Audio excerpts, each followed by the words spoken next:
ജീവിതത്തിൽ നമ്മളെപ്പോഴും ആഗ്രഹിക്കാറുള്ളത് എപ്പോഴും നന്മ വരണമെന്നാണല്ലോ, സന്തോഷം ഉണ്ടാകണമെന്ന്, എല്ലാം ഭംഗിയായിട്ട് നടക്കണമെന്ന്. പക്ഷെ പലപ്പോഴും ജീവിതത്തിൽ നമ്മൾ അഭിമുഖീകരിക്കേണ്ടി വരിക പ്രശ്നങ്ങളെയും പ്രതിസന്ധികളെയാണ്.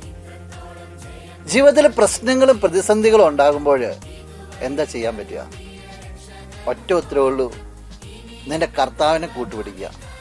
നിന്റെ കർത്താവ് നിന്നോട് എന്താണോ പറയുക അത് നീ ബുദ്ധിയിലിട്ട് കശക്കാതെ അതേപടി നീ അനുസരിക്കുക. ശിഷ്യന്മാരുടെ വിളിയുടെ തുടക്കത്തിൽ ഒരു രംഗം കാണുന്നുണ്ട്.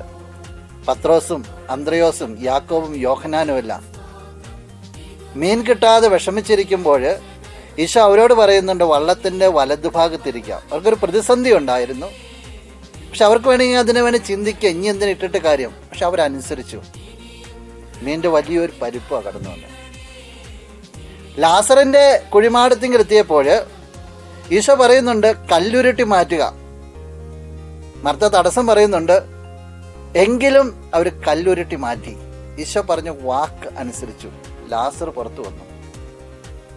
കാനായിൽ പ്രതിസന്ധി നിൽക്കുമ്പോൾ ഈശോ പറഞ്ഞത് കൽഭരണിയിൽ വെള്ളം നിറയ്ക്കാണ്. ഒന്നും ചോദിക്കാതെ ആ സേവകരെ നിറച്ചു.